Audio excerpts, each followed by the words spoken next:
This podcast is sponsored by nobody. Hey dudes, welcome to Splat from the Past, the only 80s themed horror and sci fi show where things can get totally radical. Now, I am so excited for today's show because I will be talking to the gorgeous, the talented, the unfiltered Rae Dawn Chong. Need I say more? Rae Dawn Chong, the daughter of past guest Tommy Chong, and she's the sister of past guest Precious Chong. And it's going to be a great show today. Oh my God, she's been in some of the most iconic films ever made. Beat Street, Fear City, City Limits, Commando, one of my personal favorites. The Color Purple, Soul Man, Tales from the Dark Side. So many great movies. She was in this great underrated movie with Michael Keaton called The Squeeze. And of course, she was in The Principal with Jim Belushi. She's just done so many great movies. It's going to be a great talk today. I am so friggin' excited, and I am just so blessed beyond blessed. Rae Dawn is awesome. I can't wait to talk to her today. Also, happy birthday, past guest Mark Metcalf, Niedermeyer in Animal House. He has a new book out called Tim Tim Timmy. You can go buy it off Amazon. From what I heard, it's a very dark and deep and compelling book, and it's about his brother. His brother committed suicide or something, and I think he touched on it a little bit when we talked back in 2023. But go check out the book, and I want to support Niedermeyer. He's a good guy in real life. So yeah, here is my interview with Rae Dawn Chong.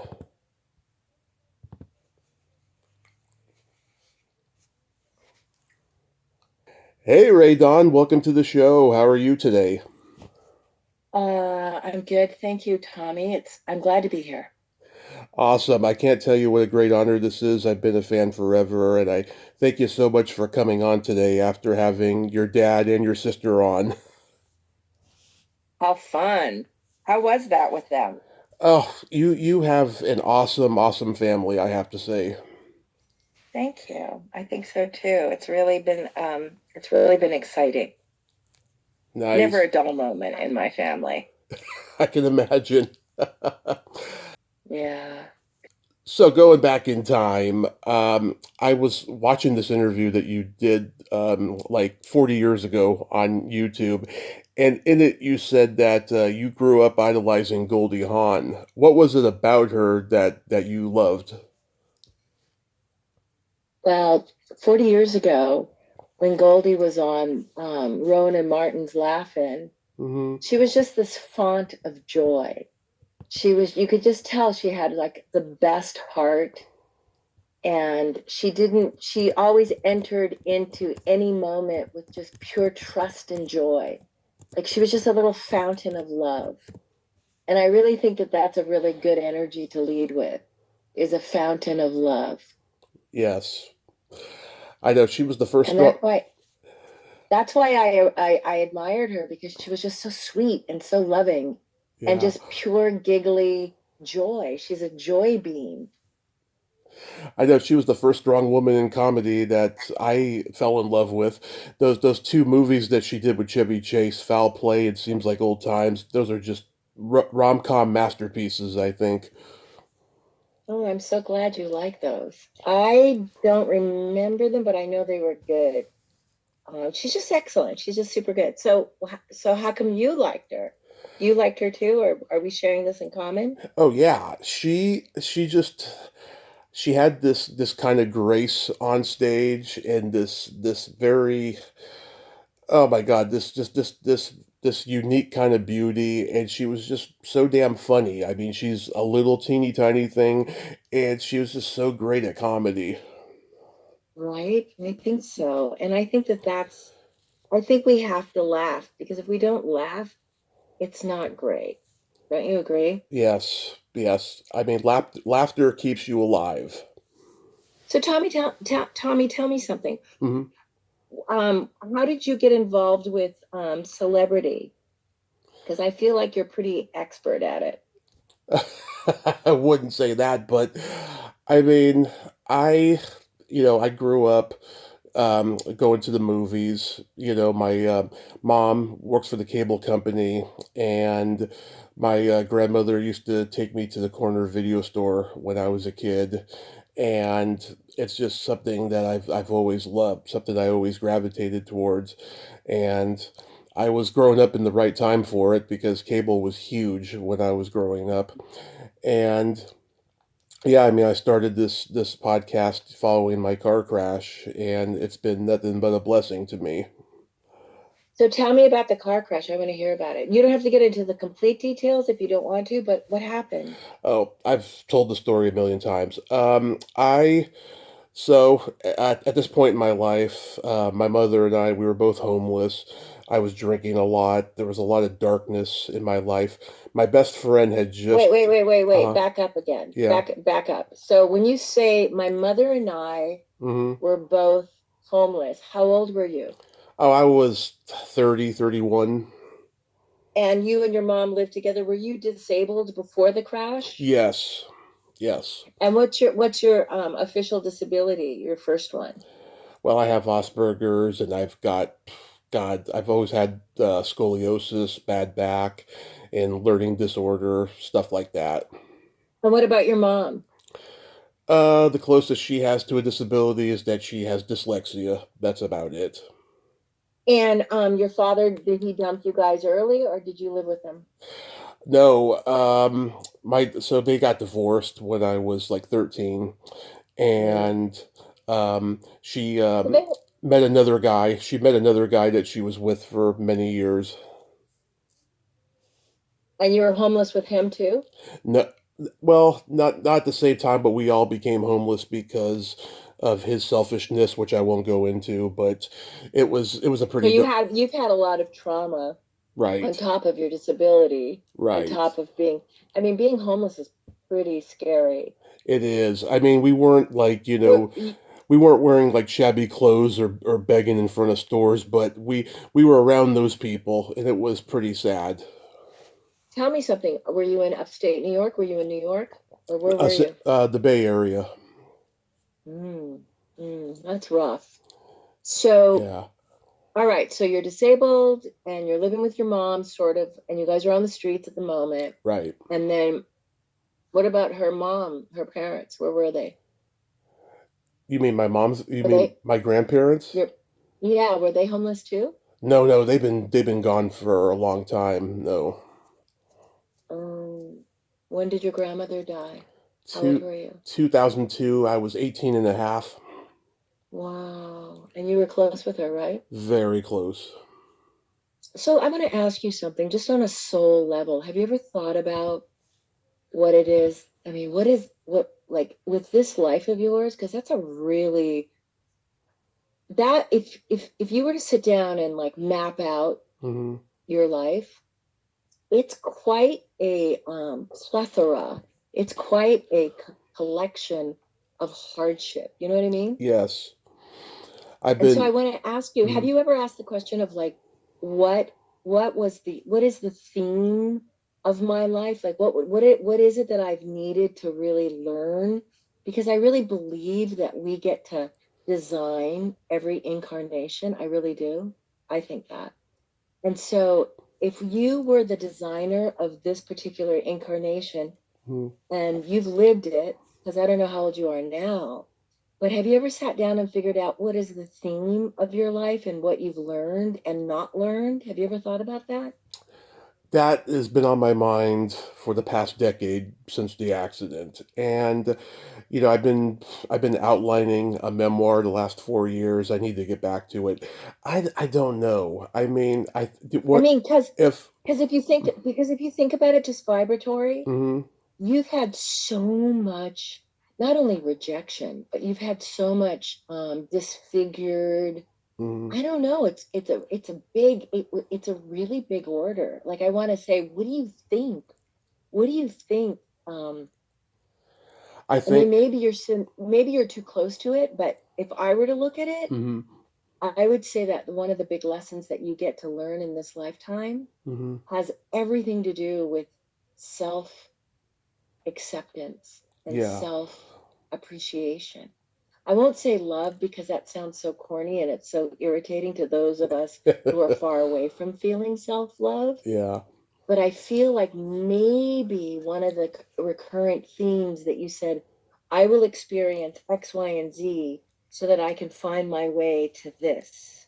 You know what I mean? Yeah. So, so if you were to add up, okay, you were born into a you know, not necessarily the most stable family, but Hmm. then physically you had scoliosis, you are on the spectrum, so you're neurally divergent, which is really a blessing, even though Hmm. it isn't common, it's Hmm. a blessing. And then on top of that, your mom, she's dyslexic, so you guys were fragile, you know. So you Yeah. said to your soul said, let's be born into a situation that was a little bit unstable and had the potential to maybe even be tragic. And so, what would you learn from that? And I think you have to learn to still find the light and love in it and the self-acceptance. Like there's a really big reason and your soul is so amazing that you said yes to this because I think there's something here that's magnificent that you came here to experience. Yeah, you say the word learn. Learn has been a very big part of my life that I've realized that I've done a lot of stupid things and I've learned. And I think that's one of the major themes of my life is learning and getting caught up in maturity.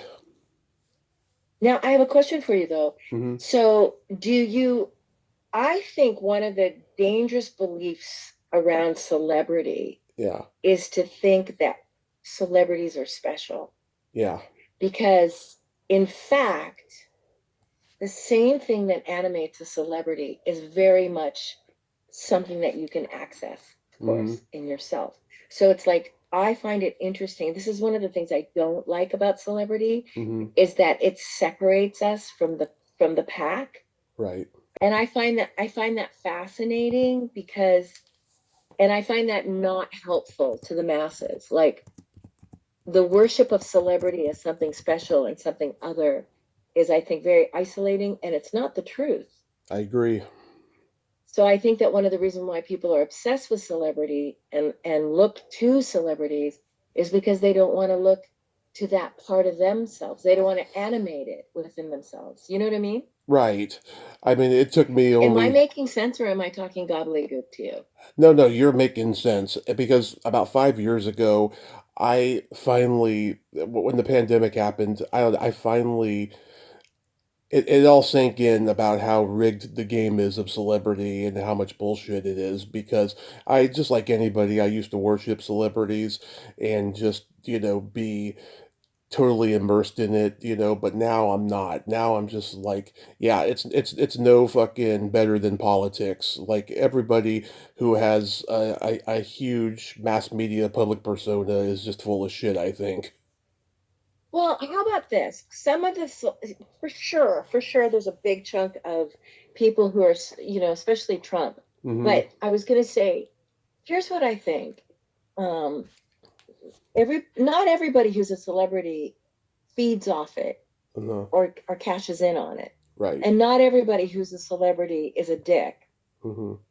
But here's the thing: culturally, we have this imbalance in terms of the media and the things that we admire in our value system. And so I don't know. I feel like instead of going too far to one way or the other, Mm-hmm. I think it's healthy to kind of step back and sort of say, what is it in a person that is famous and beautiful or all the things you think a celebrity should be? Mm-hmm. What is it that I admire in them that I'm not seeing in myself? You know what I mean? Right. And and that's something kind of fascinating. I always encourage people who erroneously project onto me something that I'm not because they need it.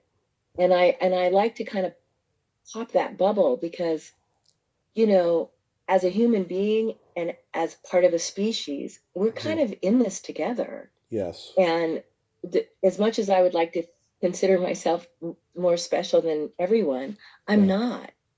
And I know like the biggest stars in Hollywood, they absolutely have the same insecurities as everyone else. Yes. If some, and in some ways, it's even more tragic because of their celebrity, they're isolated. Like you can have all the money in the world, but if you don't, if nothing is emotionally penetrating, Hmm. if you don't feel loved, if you don't feel accomplished, if you don't feel the joys, the little joys, then it's hollow, right? Yeah. You're in a giant world and a giant life, but you're not feeling anything. And I think that that's one of the underlying, I think that's one of the underlying traps that the super wealthy and the super famous get caught in because they do have to go home after all the adulation and the concerts or whatever it is where everyone's screaming, I love you, I love you. And they go home and they sit on a toilet by themselves and it's just this giant silence. So you see what I'm saying? Yeah. So I think that it's really important for you and for your evolution to think about how incredibly lucky you are and incredibly blessed you are, and what a giant soul that you Oh. said, here's what I want to experience. Give me disability, give me poverty, give me homelessness, Yeah. give me abuse, give me envy.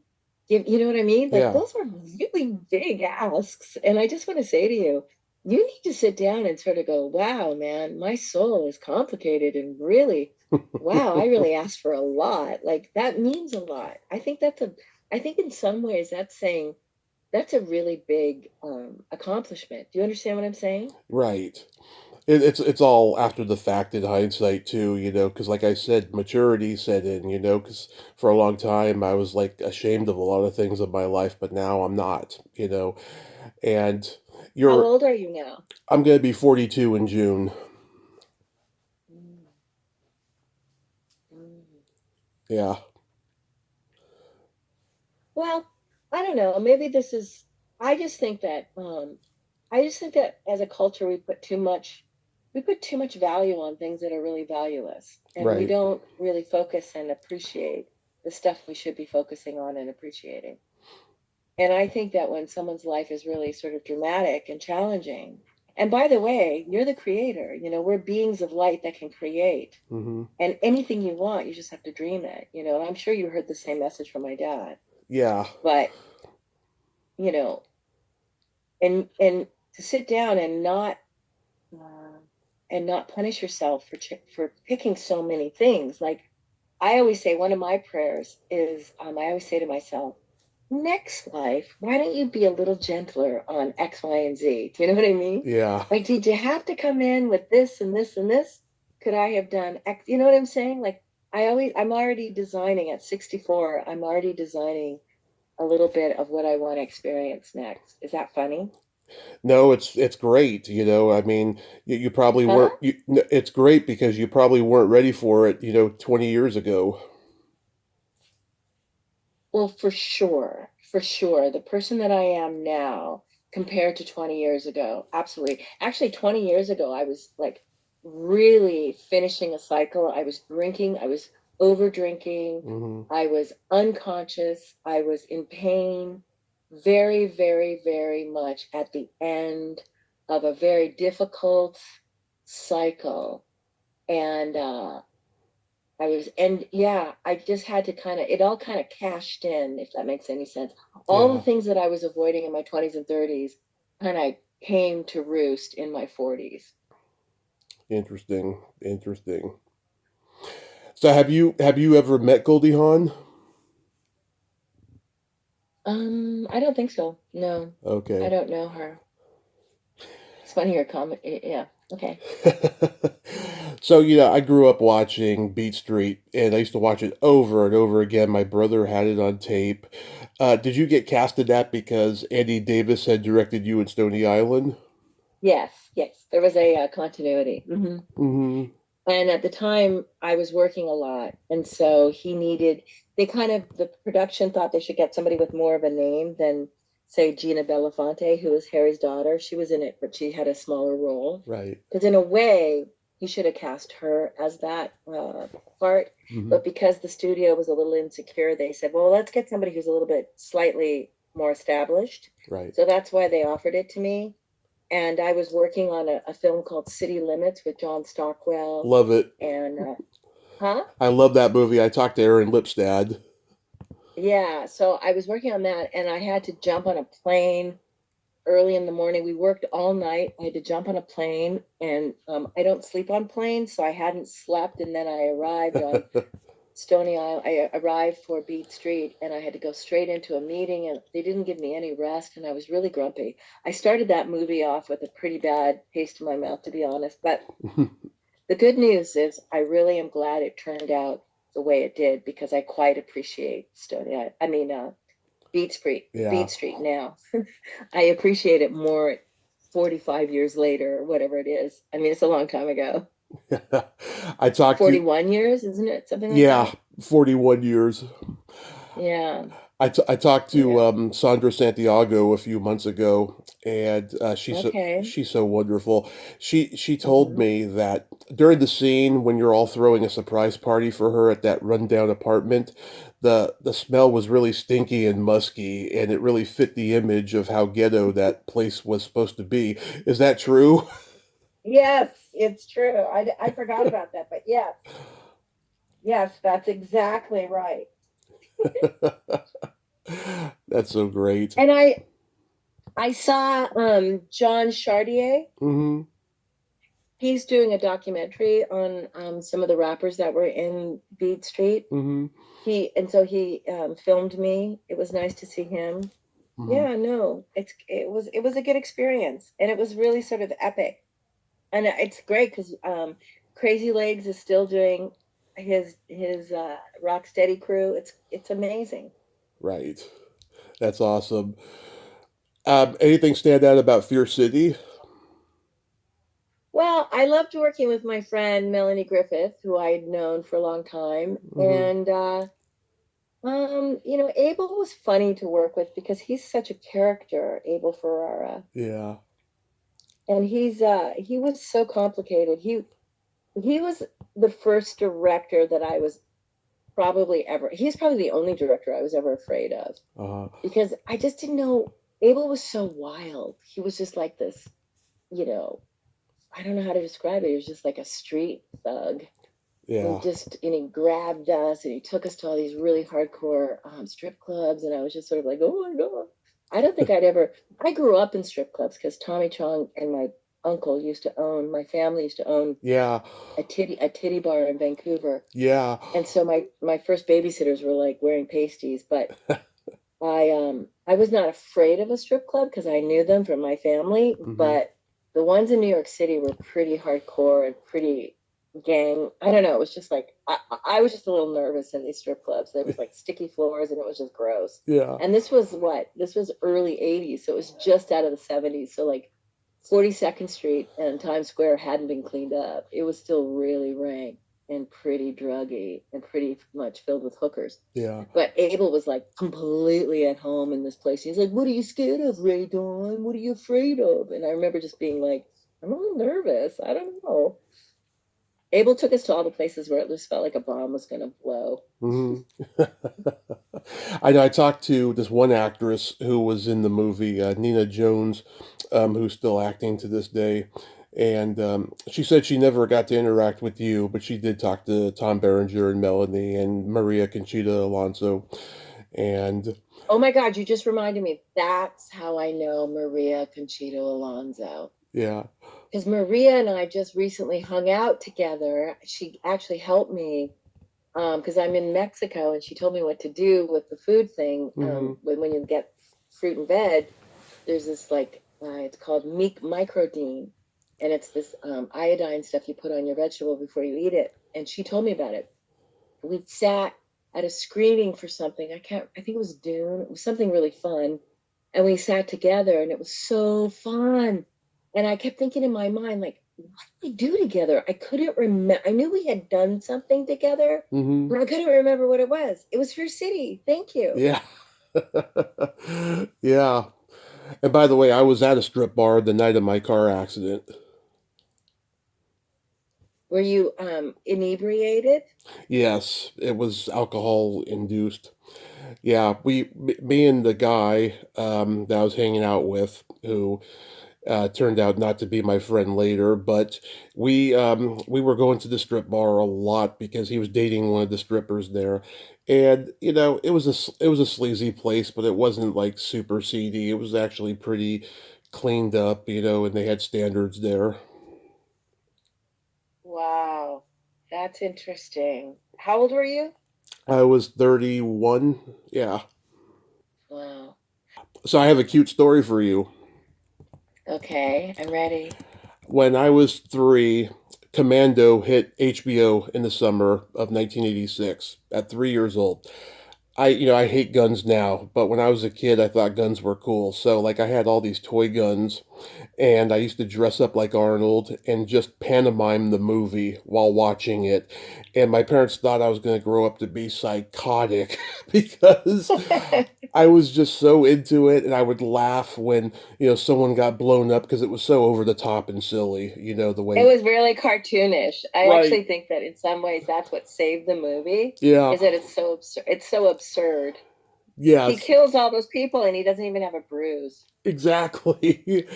And I was the trivia champion in bars during my drinking years. We had an Arnold night, and I got every Commando question right. I'll tell you something, Commando has been very nice to me. I have made a lot of money from it, and I Hmm. have made a lot of friends from that movie. You have the best line of the movie when you say, "I've only known you 5 minutes, and already I want you dead too." You know why it's great? Because What? it's like part fear and part flirtation. Exactly, right? Yeah. What was Mark Lester like to work with? I felt bad for him actually because Joel Silver really dominated the experience on the Hmm. set. He would barely get to do his job. I mean, Joel did everything. It was really Joel. Like in a lot of ways, Mark was just like a body. Yeah. It was, and yeah, he directed it, but not really. It was more like Joel Silver. And I hate to take it away from Mark, but Joel was definitely Yeah. every single solitary micromanaged moment was Joel Silver. So I felt bad for Mark because it wasn't like it was Mark's vision, it was Joel's vision. You know what I mean? Right. Yeah, Joel is really complicated. I know actors who worked with Mark on Class of 1984, and they all say that was a horrible experience because the extras and the small part people all had to eat peanut butter and jelly during lunchtime, and all the stars got craft service food. Oh, that's sad, isn't it? Yeah, That should never happen. no. That was 1981. That couldn't happen today. I don't think. Not unless if you're doing a low budget movie. I mean, most likely you're gonna bring your own lunch or pizza will be delivered. But nah, a situation like that couldn't happen today. No, that's abuse. I'm not down with that. Yeah, that was awful. The naked girl in the hotel room when Arnold and Bill Duke are fighting. She's like a sex educator now. That's funny. Yeah, Ava. What? Her name's Ava Cadell. And she educates people on sex? Yeah, she's like a full-blown sex educator now. If you go on YouTube and see videos where she's giving lectures about the G-spot and whatever. That's interesting. And so is that like is she really in terms of education, or is it just like a cover for being a hooker or something? I don't think Is it's a she the real deal or she. is it? She's the real deal. Yeah, no, I don't think it's a hooker cover up. But Yeah, I don't. interesting. I don't She's a know. sexpert. She's a sexpert. Exactly, a sexpert. So I didn't realize you had a semi-recurring role on Saint Elsewhere. I did semi. Yeah, what was that like? It's interesting. It was fun. I like Bruce Paltrow. Hmm. He was really kind. He was like one of the early. people that really was very supportive of my career. He saw something in me and was very, very, very kind and super generous. I always had a big uh warm spot in my heart. And then I met some really cool people on St. Elsewhere. I Mm-hmm. wasn't as impressed with Denzel. I don't think he was that friendly, Mm-hmm. but I love Timmy Van Patten. I think he's done so well in his career. He's a director, did all of the James Gandolfini, The Sopranos. He's just an amazing human being, and Mm-hmm. we touch base every so often. We'll run into each other on sets or whatever. And I'm so proud of his daughter. She's acting, and because of Timmy Van Patten, I got to really have a really nice connection with Udi Falco Mm-hmm. when I did Impeachment, because Yeah. she's really shy, Edie, and she played Hillary to my Betty Curry. Yeah. I don't know if you saw Impeachment, but No. she was amazing. And just to hang out with, and because of Timmy Van Patten, which was because of St. Elsewhere, we became friends, and I really appreciate how that works. Yeah. I love Are you there? yeah, I'm here. I'm here. Yeah, so that's how St. Elsewhere has still kind of blessed me. Nice. I love Soul Man. I've heard you say in previous interviews how proud you are of it and that it's a love story. I agree with you. I like I like it. I mean, they wouldn't be able to make it today because of the racial stuff, and Mm-hmm. I understand why, because of the serious pain and lack of reparations that we as a group of people have suffered. Mm-hmm. So I understand why it shouldn't be made today, but I really am proud of that movie. I think it's a really good movie, and it's a sweet rom-com. It's just gorgeous. Yeah, and I've met C. Thomas Howell twice at conventions. He is the sweetest guy. Ever. I still get to sometimes talk to him, and we connect, and I have a big heart for him, and he just got married, so it's kind of exciting. Yeah, I know He keeps doing that. I don't know what's wrong with him. that. Yeah, he's a real sweetheart. I love the Squeeze. I thought that you and Michael Keaton had such great chemistry. You two could have been Tracy and Hepburn. I know he doesn't like that movie. He's very he thinks the movie's not very good. I thought it was pretty good. I had fun making it. Yeah. He didn't really like it. He And so I always felt sort of sad about that. But I replaced an actor who had some issues, physical, personal issues. Uh, And so I came in when it was already established, and I just sort of flew. It was nice actually for me, because they said, "Hey, you've got to replace this actress. We can't work with her." And I didn't have time to even do any homework on it. So when I arrived, and I was able to sort of melt in with Meatloaf and Michael Keaton, it was just really a fun experience for me. It was kind of sad because one of the stunt guys died on it, doing a stunt, which is wow. really always rough. But yeah, that movie kind of got dumped out, and I think because of the death. Remember, there was a stunt guy that died. Dar You know Robinson. that? I know Dar Robinson like died in a motorcycle crash probably around that time. What was that? There was a stuntman named Dar Robinson. He died in a motorcycle crash around that time. Was it him? No, it was somebody who was not famous. He was in doing a stunt for the movie, Mm-hmm. and his neck, he was actually the stunt coordinator from New Jersey. I don't think he was that experienced. And he got into a car, and they had a breakaway front glass thing Mm-hmm. in the windshield. And it's when, I guess, Meatloaf's car goes into the water, or our car goes into the water. Yeah. And the glass came out and broke his neck. Wow. Wow. You see what I mean? That The is car went over into the water, and the impact created a force so strong, and it broke his neck. that is just And he wow. died on impact. And because that happened, the studio, everybody, it just like it kind of jinxed the movie. Does that make do you know what I mean? Yeah, like, they probably had all this insurance and, that just Oh, it was bad. And it was, I think, Universal. I forget the studio, but Roger Young, the director, was super hmm fun and super sweet. And I always felt really bad for him that the film, like Michael wasn't that in love with it. I think it was like a money grab for him and hmm his management. And then the fact that the stunt guy died. So I think that's why that film was like extra cursed, and they kind of just threw it away. You know what I mean? That's yeah, But I that's did good. sad. I was good in it. I was funny. Oh, you were. You had some hilarious moments. With the what's her name, Leslie Beavis, and Yeah, you had the scene where you and Meatloaf have the fight, and yeah. he says his only words to you, "I could have loved you," and then dies. And we became friends after that. It was a really fun shoot.